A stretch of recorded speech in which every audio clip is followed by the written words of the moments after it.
Assalamualaikum warahmatullahi wabarakatuh. Nama saya Nadim Syah Amar, NIM 2022-036.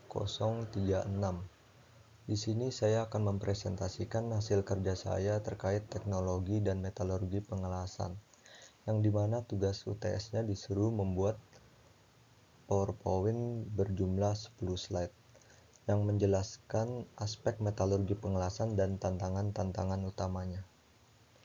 Langsung saya masuk ke slide kedua saja. Latar belakang metalurgi pengelasan. Metalurgi pengelasan adalah cabang ilmu metalurgi yang khusus mempelajari bagaimana logam berperilaku selama proses pengelasan dan bagaimana proses tersebut memengaruhi sifat-sifat logam. Salah satu alasan utama memahami metalurgi dalam pengelasan adalah untuk menjaga kualitas sambungan. Tanpa pengetahuan yang memadai, risiko terbentuknya cacat seperti retak, porositas, atau inklusi akan meningkat. Cacat-cacat ini dapat melemahkan sambungan dan menyebabkan kegagalan struktural yang berbahaya. Selain itu, setiap jenis logam memiliki karakteristik tersendiri dalam menghadapi panas pengelasan. Misalnya, baja karbon rendah relatif mudah dilas, sedangkan baja tahan karat atau paduan aluminium memerlukan teknik khusus. Tanpa pemahaman metalurgi, pemilihan material dan metode pengelasan yang salah bisa berujung pada sambungan yang rapuh. Masih tentang latar belakang metalurgi pengelasan. Proses pengelasan juga menghasilkan panas tinggi yang dapat menyebabkan perubahan mikrostruktur logam. Jika tidak dikendalikan, hal ini dapat menimbulkan distorsi bentuk, tegangan sisa, atau bahkan pembentukan struktur getas yang rentan patah. Melalui pemahaman metalurgi, seorang insinyur atau teknisi dapat menerapkan langkah-langkah pencegahan seperti pra-pemanasan, pengaturan kecepatan pendinginan, dan perlakuan panas pasca pengelasan untuk menjaga kestabilan struktur logam. Selain meningkatkan keamanan dan keandalan, pemahaman metalurgi juga berkontribusi terhadap efisiensi produksi.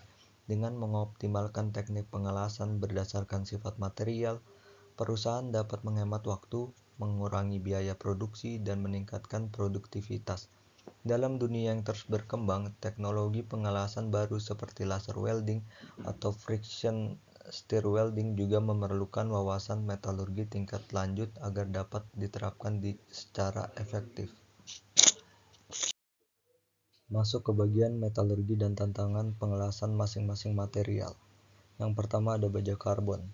Baja karbon memiliki sifat mudah mengeras saat pendinginan cepat, terutama di heat affected zone-nya, dan memiliki cacat berupa retak hidrogen yang terjadi karena atom hidrogen masuk ke dalam logam cair atau heat affected zone. Kemudian pada pendinginan membentuk tekanan internal yang menyebabkan retakan, biasanya pada suhu rendah. Cacat kedua berupa heat affected zone keras.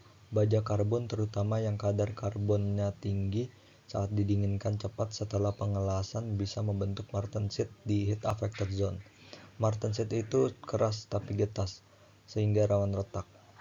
Solusi untuk mengatasinya ada preheat untuk memperlambat pendinginan, filler low hidrogen, dan post-weld heat treatment atau disingkat PWHT. Material yang kedua ada stainless steel. Stainless steel memiliki sifat tahan korosi karena kandungan Cr-nya tinggi, tetapi rentan terhadap sensitisasi, dan memiliki cacat berupa intergranular saat stainless steel dipanaskan di kisaran 450 sampai 850 derajat Celcius. Kromium di sekitar batas butir bergabung dengan karbon membentuk karbida kromium. Cacat kedua berupa cracking akibat solidifikasi.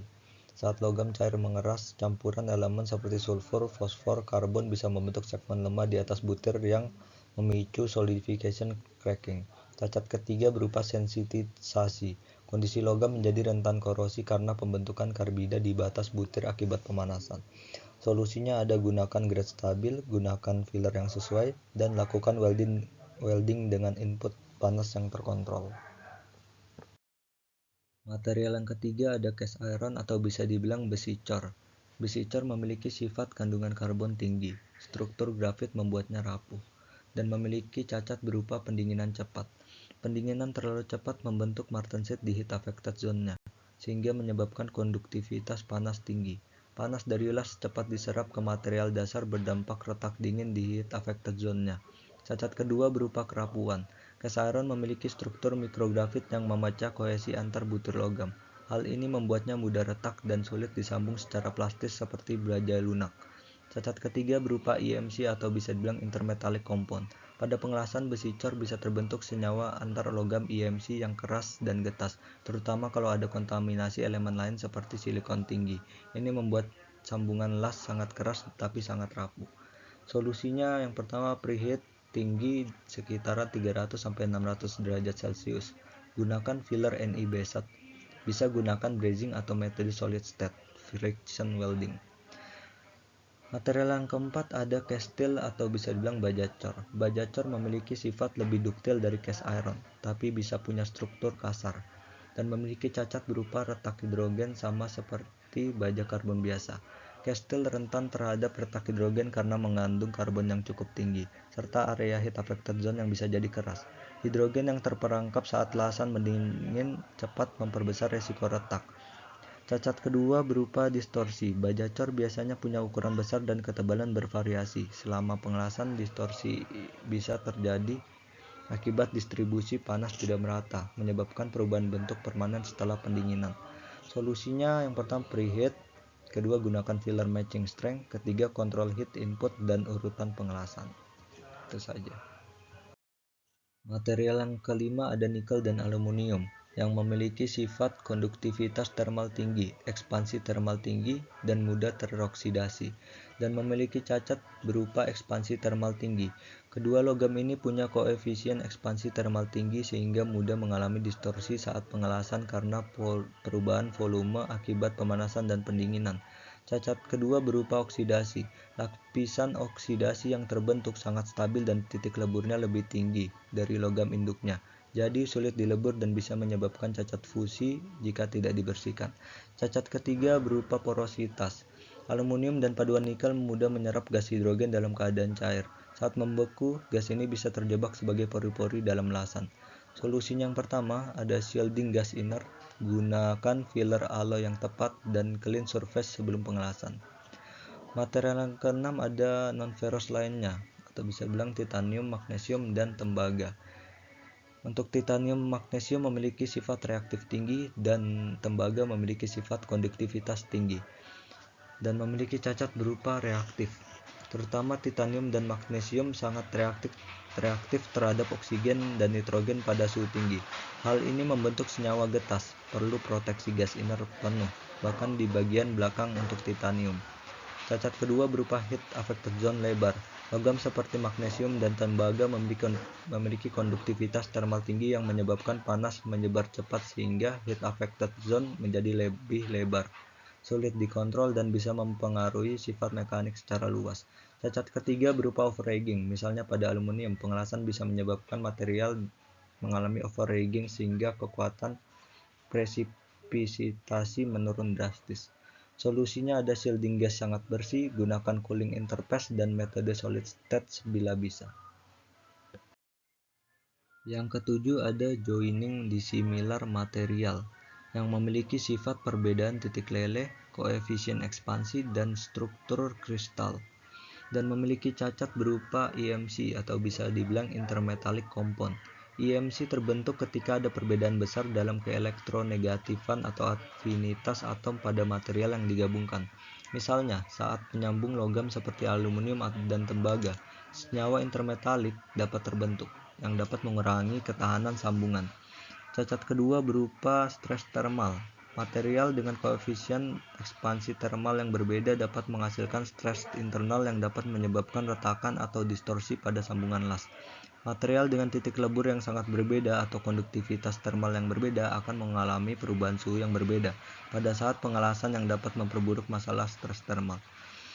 Solusinya ada pada teknik mitigasi. Yang pertama, teknik buttering. Teknik ini melibatkan pengaplikasian lapisan transisi atau pelapis antara dua material yang berbeda. Lapisan ini biasanya terdiri dari logam yang lebih mudah disambung dengan kedua material dasar. Yang kedua ada teknik interlayer. Interlayer menggunakan lapisan logam perantara, namun pada pengelasan yang lebih rumit atau kombinasi material yang lebih sulit disambung. Interlayer ini seringkali terbuat dari material dengan titik lebur atau sifat mekanik yang cocok untuk menahan perbedaan antara kedua material utama. Teknik ketiga ada brazing. Brazing adalah proses pengelasan dengan menggunakan logam presisi yang memiliki titik lebur lebih rendah dari material dasar. Ini berbeda dengan pengelasan biasa di mana titik lebur logam pengisi lebih tinggi. Masuk ke bagian diskusi atau analisis. Yang pertama ada kompleksitas dalam pengelasan material yang berbeda. Kedua, pentingnya pengendalian proses pendinginan.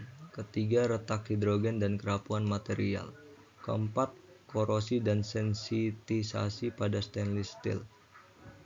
Kelima, material non-ferrous dan tantangannya. Keenam, teknik mitigasi yang efektif. Keenam, saling terkaitnya proses pengelasan dengan struktur mikro. Kesimpulan yang didapat adalah, secara keseluruhan informasi yang diberikan menggarisbawahi pentingnya pemahaman mendalam mengenai sifat fisik dan kimia material yang sedang dilas. Pengelasan yang sukses sangat bergantung pada pengendalian faktor-faktor seperti suhu, komposisi material, dan teknik pengelasan yang tepat untuk mencegah cacat seperti retak, korosi, dan distorsi. Dalam penelitian atau aplikasi praktis, pemahaman tentang interaksi antara material dan pengaruh dari proses pengelasan terhadap struktur mikro menjadi kunci untuk mencapai kesambungan las yang kuat dan tahan lama. Ya, mungkin itu saja yang bisa saya sampaikan. Terima kasih. Dan ini ada pesan. Banyak ilmu pengetahuan bermanfaat yang saya dapatkan dari mempelajari teknologi dan metalurgi pengelasan. Mungkin kedepannya masih banyak harus yang saya pelajari lagi. Wassalamualaikum warahmatullahi wabarakatuh.